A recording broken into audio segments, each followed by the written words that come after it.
पहला प्रश्न हम लोग लेकर के चलते हैं। शोध वाला चैप्टर हम लोगों ने शुरू किया है, जिसका कि शोध से संबंधित जितने भी इसमें हैं, शोध के चर, प्राक कल्पना, पावलियां, शोध क्या होती है, कितने प्रकार की होती है, शोध के आयाम क्या हैं, शोध चयन की कौन कौन सी पद्धतियां हैं, शोध का उद्देश्य क्या है, इन चीजों पर भी थोड़ी थोड़ा प्रकाश डालेंगे और इन प्रश्नों को भी करते हुए चलेंगे। तो पहला प्रश्न है, मनोविज्ञान के तथ्यों की वैधता तथा विश्वसनीयता कौन प्रदान करता है? मनोविज्ञान विषय में तथ्यों की वैधता और विश्वसनीयता किस आधार पर आती है? 4 ऑप्शन है यहाँ। पहला है शोध, दूसरा है आश्रित चर, तीसरा है सहभागी प्रेक्षण, या ये तीनों, ये सभी। आपको 20 मिनट का टाइमर का समय यहाँ देते हैं। अपना उत्तर देने का प्रयास करें, कमेंट बॉक्स में लिखने का प्रयास करें।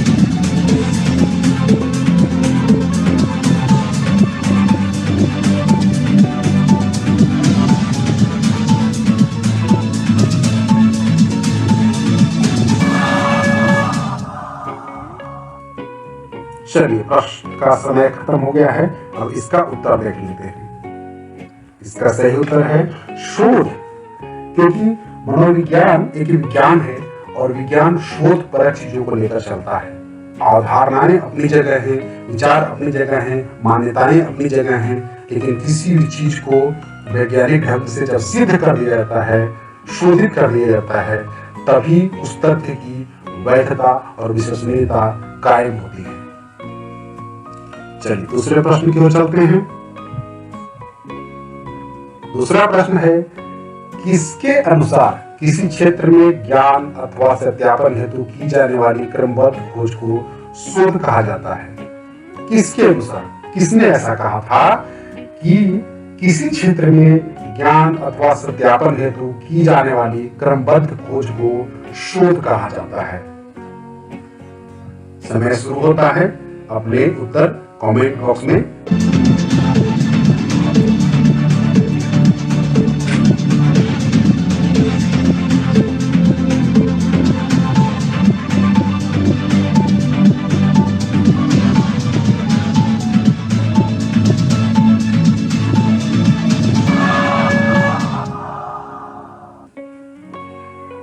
देखते हैं सही उत्तर क्या है।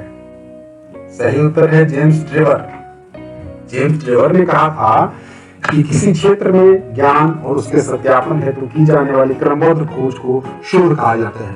विज्ञान भी तो यही है, किसी विषय के क्रमबद्ध और तथ्यपरक अध्ययन को विज्ञान कहते हैं, और मनोविज्ञान भी विज्ञान है। और यहाँ मनोविज्ञान के नहीं, सामान्य ही किसी भी तरह के परिवर्तित या परिष्कृत ज्ञान की बात की जा रही है, उस बात की बात की जा रही है जो कि जेम्स ड्रेवर ने कहा था।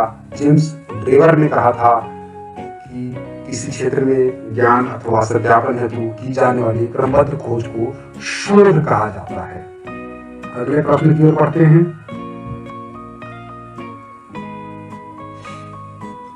बताएं कि निम्नलिखित में से शोध के उद्देश्य क्या है? ए, सत्य की खोज करना, बी, नवीन तथ्यों की खोज करना, सी, नई जानकारी प्राप्त करना, या ये सभी। समय शुरू होता है अब, और कमेंट बॉक्स में अपने शोध का उद्देश्य क्या है? सत्य की खोज, नवीन तथ्यों की खोज, या नई जानकारी, या ये सभी।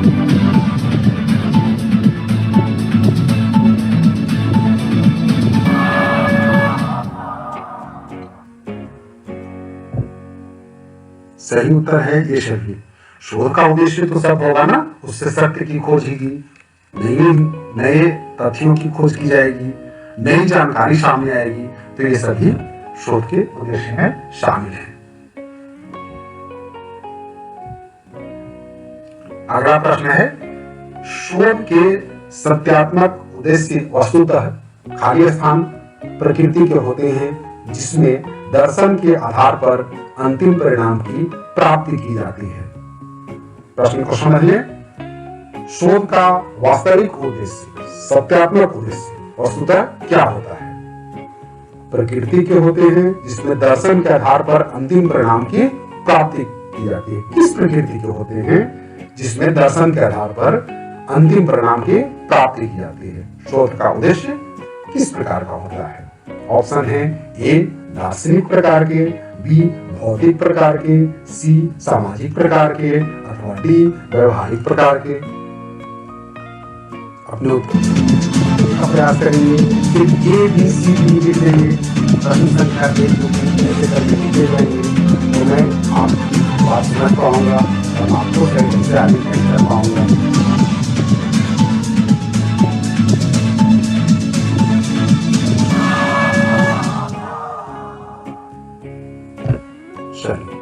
सही उत्तर है दार्शनिक। शोध किए सत्यात्मक उद्देश्य वस्तुतः दार्शनिक प्रकृति के होते हैं जिसमें दर्शन के आधार पर अंतिम परिणाम की प्राप्ति की जाती है। पहले तो कोई विचार नहीं होता है, हिपोथेसिस होती है, कोई परिकल्पना होती है, कोई दर्शन होता है और दर्शन के प्रकार का उद्देश्य होता है कि ऐसा भी हो सकता है क्या, और फिर उस उद्देश्य की प्राप्ति अंतिम परिणाम की प्राप्ति की जाती है। अगले प्रश्न पर पढ़ते हैं। प्रश्न आपके स्क्रीन पर यह रहा, शोध प्रबंध में साक्षात और परोक्ष रूप से प्रयुक्त ग्रंथों की सूची को क्या कहते हैं? शोध का जो डाटा तैयार करते हैं, शोध का जो बुक तैयार करते हैं, शोध की जो थीसिस तैयार करते हैं, उसमें स्पष्ट रूप से या परोक्ष रूप से, प्रत्यक्ष या परोक्ष रूप से जो जिन ग्रंथों को उसमें शामिल करते हैं, उन ग्रंथों की जो सूची होती है, उन ग्रंथों से जो भी कंटेंट ग्रहण करते हैं, तो उन ग्रंथों की सूची को क्या कहते हैं? ऑप्शन है ए संदर्भ ग्रंथ सूची, बी परिशिष्ट सूची, सी ए और बी दोनों ही, अथवा डी इनमें से कोई नहीं। इससे टाइमर शुरू हो गया है। जल्द से जल्द अपना उत्तर बताने का प्रयास करें।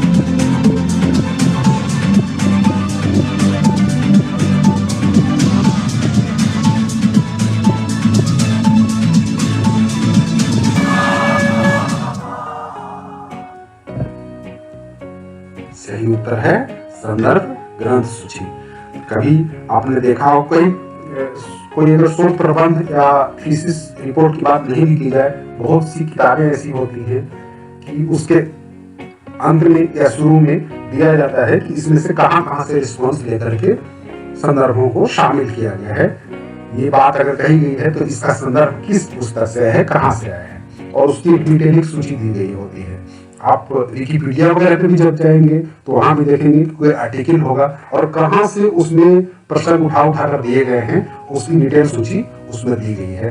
तो उसी को संदर्भ ग्रंथ सूची कहते हैं कि किस किस ग्रंथ से कहां से संदर्भ उठा करके इसमें डाला गया है, उसकी सूची वहां डिटेल में डाली गई रहती है। तो इसका सही उत्तर है ए संदर्भ ग्रंथ सूची। अगला प्रश्न आपके स्क्रीन पर यह है। प्रश्न है कि निम्न में से कौन शोध की प्रथम प्रक्रिया है? शोध की प्रथम प्रक्रिया क्या है? ऑप्शंस हैं ए स्वच्छंद प्रणाली, बी योजनाबद्ध प्रणाली, सी विषय निर्वाचन, अथवा डी सूचीबद्ध प्रणाली।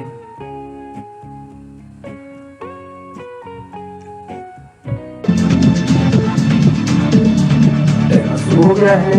जल्द से जल्द उत्तर लिखने का प्रयास कीजिए। उसकी शुरुआत कहाँ से, प्रथम प्रक्रिया उसकी क्या है? प्रश्न यही है।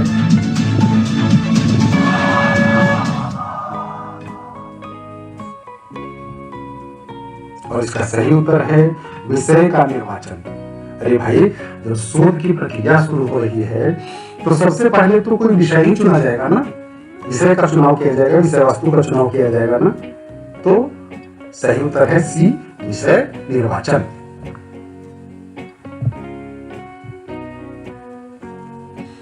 चलिए, यहाँ एक उसी से जुड़ा हुआ, पहले वाले प्रश्न से ही जुड़ा हुआ प्रश्न आ गया है कि विषय निर्वाचन या चयन की कितनी विधियां होती हैं? कितनी विधियां हैं? Option A 2, option B 3, option C 4, option D 5।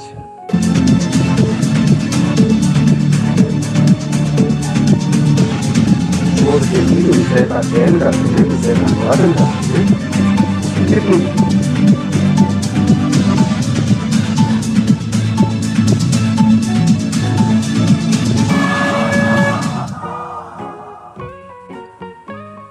सही उत्तर है बी, यानी कि 3 विधियां होती हैं। पहला स्वच्छंद प्रणाली, जिसे वैयक्तिक पद्धति भी कहते हैं, दूसरा योजनाबद्ध प्रणाली और तीसरा सूचीबद्ध प्रणाली। थोड़ा इसका समझ लेते हैं। स्वच्छंद प्रणाली में एक शोधकर्ता, एक शोधार्थी खुद से किसी विषय को लेकर आता है, खुद से उस विषय का चयन करता है और अपने गाइड के माध्यम से उस पर आगे बढ़ने की कोशिश करता है, उसको शोधित करने का प्रयास करता है, अपनी ओर से वह विषय का चयन करता है। दूसरा है योजनाबद्ध प्रणाली। आज बहुत से विश्वविद्यालय, महाविद्यालय जहाँ की शोध कार्य किए जाते हैं, वहां पर पहले से ही एक सूचीबद्ध होती है, डाटा बना हुआ होता है, एक खाका बना होता है। तो उस योजना के आधार पर विद्यार्थी को जब जाते हैं उस पर काम करने के लिए, शोध पर कार्य करने के लिए, तो उसको कहा जाता है योजनाबद्ध प्रणाली। यह यथार्थ होती है शोध विश्वविद्यालय, शोध संस्थान या शोध परिषद द्वारा विषयों को क्रमबद्ध सूची तैयार कर शोधार्थी को उसकी रुचि, उसकी योग्यता और कार्य क्षमता के अनुसार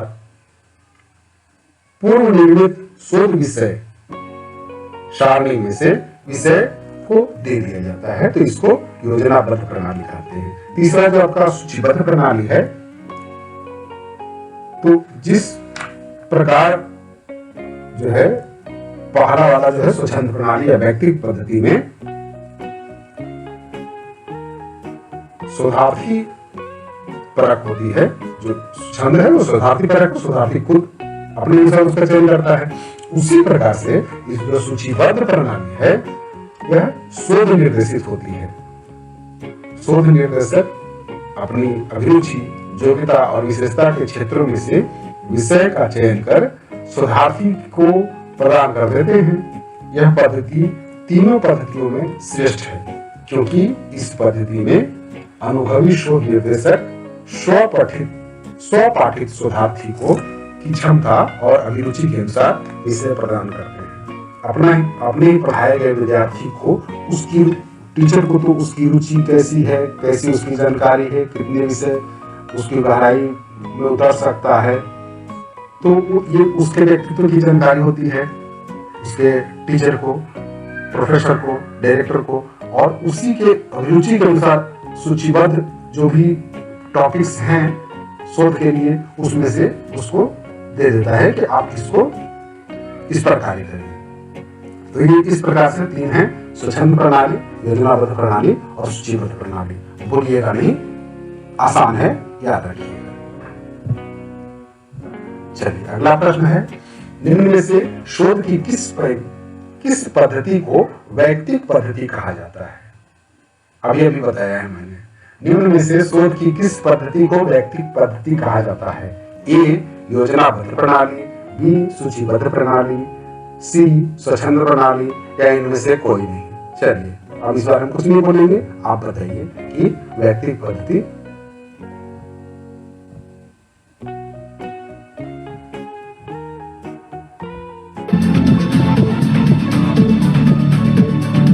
किसे कहा जाता है?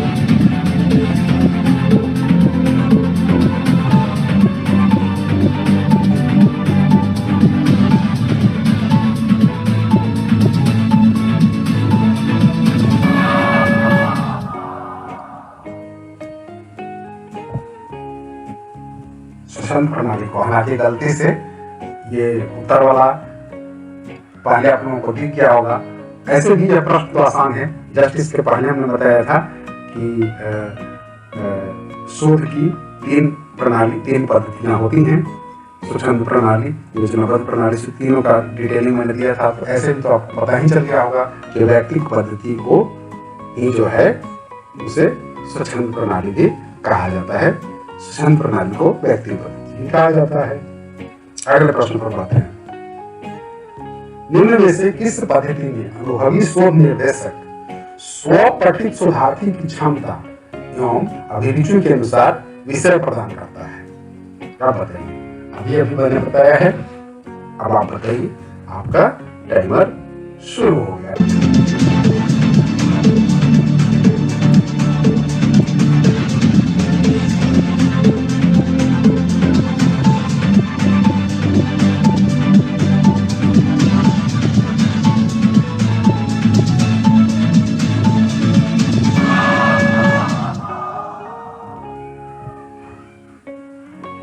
सही उत्तर है सूचीबद्ध प्रणाली। अभी भी तो हम लोगों ने पढ़ा है। इस सूचीबद्ध प्रणाली में अपने ही पढ़ाए गए शोधार्थी को, विद्यार्थी को, जब वह शोधार्थी के रूप में सामने आता है तो उसकी क्षमता और उसकी अभिरुचि का ज्ञान तो उसके प्रोफेसर को, डायरेक्टर को होगा ही। उसके अनुसार सूचीबद्ध विषयों में से किसी एक विषय को उसे दे दिया जाता है, उसे प्रदान कर दिया जाता है कि आप इस पर शोध करें। तो ये इसका सही उत्तर है सूचीबद्ध प्रणाली में। अगले प्रश्न पर बढ़ते हैं।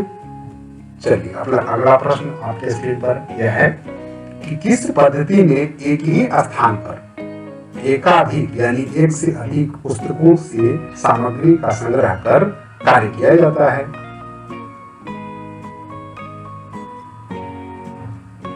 प्रश्न को फिर से पढ़ देता हूं। किस पद्धति में एक ही स्थान पर एकाधिक पुस्तकों से सामग्री संग्रह का कार्य किया जाता है? ए आसान कार्य पद्धति, बी क्षेत्रीय कार्य पद्धति, सी ए और बी दोनों, डी इनमें से कोई नहीं।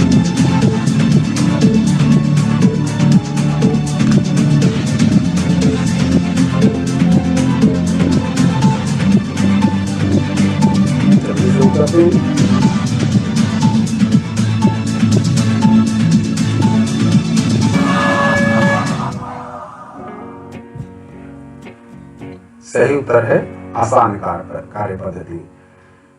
ये जब भी कोई शोध कार्य किया जाता है तो विभिन्न स्रोतों से उससे संबंधित साहित्य का अध्ययन कर, उससे संबंधित पुस्तकों का अध्ययन कर, उस विषय से जुड़े हुए संदर्भों का संकलन किया जाता है। इसके दो तरीके हो सकते हैं। एक तो है कि किसी लाइब्रेरी में चले गए, किसी बड़े पुस्तकालय में चले गए, संग्रहालय में चले गए और वहाँ जो भी उपलब्ध साहित्य और जो भी उपलब्ध संसाधन है वहां से हमने अपने काम की, अपने शोध से जुड़ी हुई चीजों को एकत्रित कर लिया, कलेक्ट कर लिया। तो इसको आसान कार्य पद्धति, इससे कार्य आसान हो गया, एक ही जगह पर सारे उससे जुड़े हुए संदर्भ मिल गए। और दूसरा जो है कहा जाता है जिसको क्षेत्रीय कार्य पद्धति कहा जाता है। इसमें जो है मूल रूप से लोक साहित्य तथा लोक भाषा संबंधित शोध कार्यों को किया जाता है। इस पद्धति में सूचकों तथा यंत्रों द्वारा शोध सामग्री का संकलन किया जाता है। तो मान लीजिए कि विषय कोई ऐसा है जहां आसानी से एक ही जगह उससे संबंधित तथ्य नहीं मिल सकते, तो फिर लोगों से पूछताछ करके, इंटरनेट पर सर्च करके, विभिन्न जगहों पर जाकर के विभिन्न स्रोतों से उसके संबंधित डाटा और तथ्य एकत्रित करने पड़ते हैं। तो वो क्षेत्रीय कार्य पद्धति कहलाता है। लेकिन यहाँ जो प्रश्न पूछा जा रहा है कि किस पद्धति में एक ही स्थान पर एकाधिक पुस्तकों से सामग्री संग्रह का कार्य किया जाता है, तो इसका सही उत्तर है आसान कार्य पद्धति। चलिए अगले प्रश्न पर बढ़ते हैं। लोक साहित्य तथा लोक भाषा संबंधी शोध कार्यों के लिए किस पद्धति का प्रयोग किया जाता है? ऑप्शन ए आसान कार्य पद्धति, बी क्षेत्रीय कार्य पद्धति, सी सामग्री शोधन, डी सूचीबद्ध पद्धति।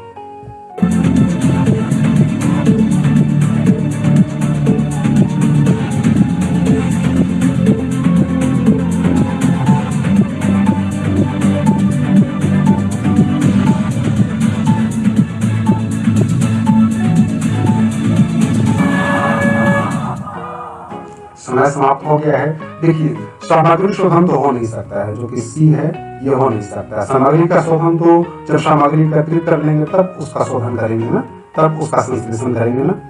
डी है सूचीबद्ध पद्धति। सूचीबद्ध पद्धति जैसा कोई सामग्री संकलन का कार्य नहीं होता है, पहले से सूचीबद्ध है। ये क्या हुआ? ये आसान कार्य पद्धति अभी अभी लोगों ने समझा है कि एक ही पुस्तकालय, एक संग्रहालय में चले गए, वहां से चीजों को एकत्रित कर लिया। अब बी बचा है क्षेत्रीय कार्य पद्धति। तो लोक साहित्य से संबंधित बात है, लोक भाषा से संबंधित बात है, और ये जगह जगह बदलता है, स्थान स्थान पर बदलता है, थोड़ी थोड़ी डिस्टेंस पर बदल जाता है। तो इसमें थोड़ा सा एक जगह बैठकर सारे कार्य नहीं किए जा सकते, सारे संकलन नहीं किए जा सकते, तो थोड़ा इधर उधर जा करके लोगों से, तथ्यों से, उसके जानकार लोगों से भी बात करके उसके तथ्यों का संकलन किया जाएगा। तो इसलिए मुझे लगता है कि इसका आंसर बी होगा। आइए हम लोग आंसर देखते हैं। जी हाँ, यह है क्षेत्रीय कार्य पद्धति। चलिए अगले प्रश्न पर बढ़ते हैं।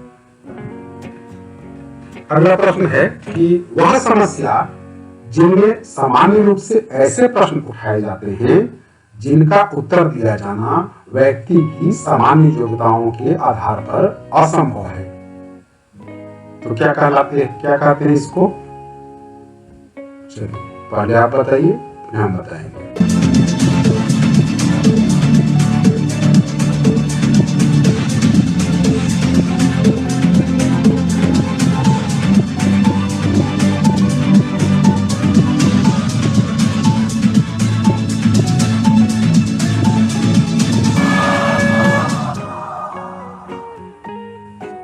देखिए प्रश्न क्या कह रहा है कि वह समस्या जिसमें सामान्य रूप से ऐसे प्रश्न पूछे जाते हैं, ऐसे प्रश्न उठाए जाते हैं जिनका की उत्तर दिया जाना व्यक्ति के लिए सामान्य ढंग से संभव नहीं है।